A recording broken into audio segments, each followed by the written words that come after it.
Hello everyone, welcome back to let's talk with Yogesh Tripathi. आज हम discuss करेंगे एक और लैंडमार्क केस के बारे में, अजय हाशिया वर्सेस खालिद मुजीब। अगर कोई लीगल प्रोविजन हमको समझना है तो कई बार हमको उससे रिलेटेड केस लॉ समझने होते हैं, लेकिन कुछ प्रोविजंस ऐसे होते हैं जिनको समझने के लिए हमको एक सीरीज ऑफ जजमेंट समझना पड़ता है। इस पर्टिकुलर केस को जो हम समझेंगे तो हम उसका फैक्ट डिस्कस करेंगे, उसमें इश्यूज जो है वो भी डिस्कस करेंगे, उसकी रीजनिंग डिस्कस करेंगे। लेकिन जो सबसे इंपॉर्टेंट है वो ये है कि आर्टिकल 12 को समझने के लिए यार इतने केस पढ़ क्यों रहे हैं। जैसे मैंने कहा कि कुछ प्रोविजन को समझने के लिए हमको एक सीरीज ऑफ जजमेंट समझने की जरूरत है। वो चीज कॉन्स्टिट्यूशन में कई प्रोविजन है जिसमें ये रिफ्लेक्ट होता है। अगर हम अमेंडमेंट से रिलेटेड प्रोविजन को देखें, आर्टिकल 368, तो उसमें हमको पता चलेगा कि यार एक से तो डिसीजन आ ही नहीं सकता है।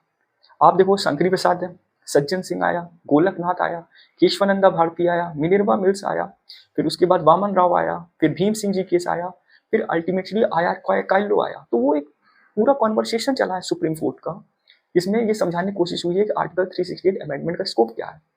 सिमिलरली जो आर्टिकल 15 और आर्टिकल 16 है, रिजर्वेशन का क्या स्कोप है, वैसे ही बिल्कुल आर्टिकल 12 से रिलेटेड एक सीरीज ऑफ जजमेंट चलता है।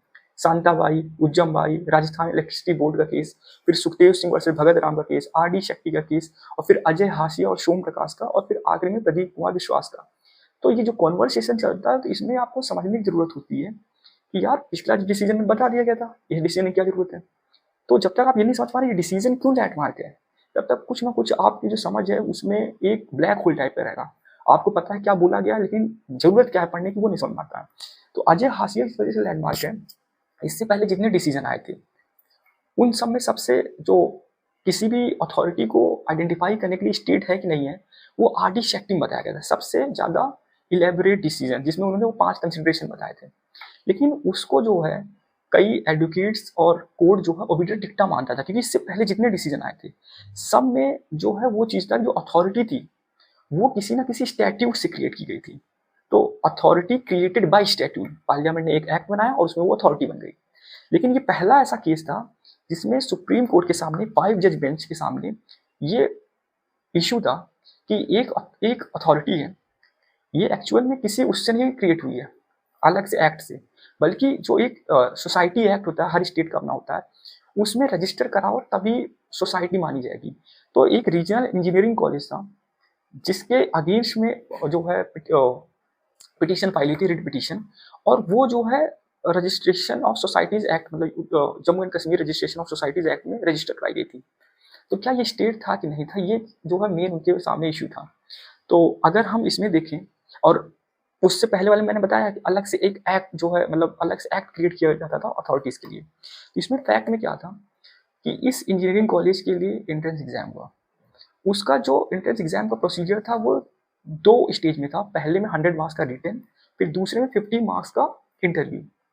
अब हुआ क्या कि जो पिटिशनर्स थे इनके बहुत अच्छे मार्क्स आए थे उसमें, रिटन में, लेकिन इंटरव्यू जो बहुत छोटे ड्यूरेशन के लिए था, हमें भी पता है कई बार तो 2-2 4-4 मिनट चलता है, जुडिशरी में भी चलता है, तो बहुत छोटे ड्यूरेशन का इंटरव्यू था। और उसमें भी बहुत ऐसा फॉर्मल सा कि कहाँ से हो, कितने पढ़े हो, वो सब कुछ सब्जेक्ट रिलेटेड नहीं था, कुछ पिटिशनर का ये भी एलिगेशन था, तो उससे रिलेटेड चीज थी। और जब रिजल्ट आया तो उसमें देखा कि इंटरव्यू में इतना छोटा इंटरव्यू, इतने नॉर्मल क्वेश्चन, उसके बाद ही मार्क्स काट लिए गए।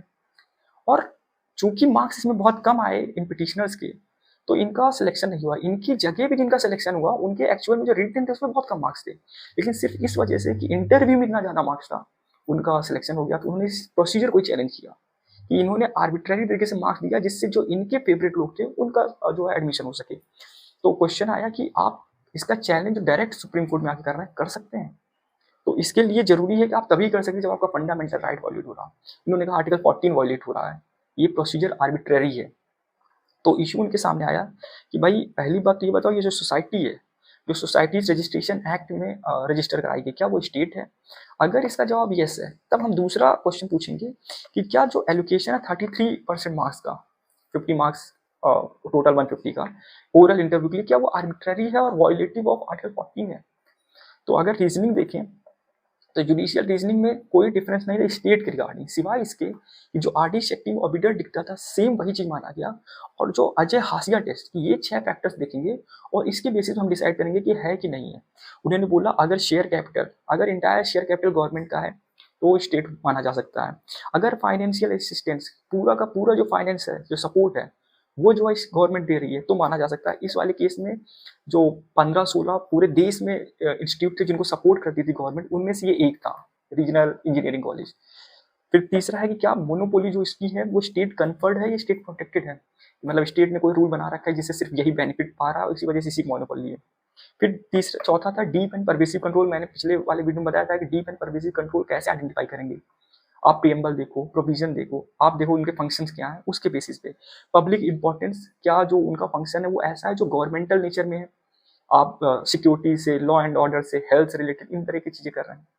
और अगर डिपार्टमेंट था, पहले कोई डिपार्टमेंट था, उसको हटा दिया गया और उसकी फंक्शन इसको दे दी गई, तो भी जो है माना जा सकता है ये स्टेट है।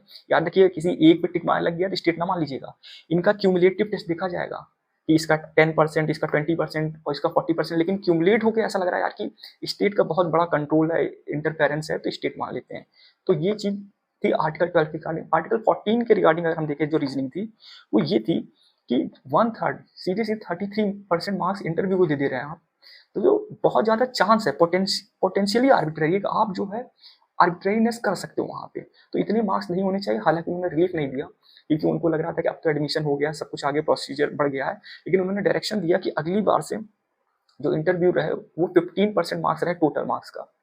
तो आई होप ये जजमेंट आपको समझ में आया होगा। अगर समझ में आया तो लाइक करें, सब्सक्राइब करें। Thank you.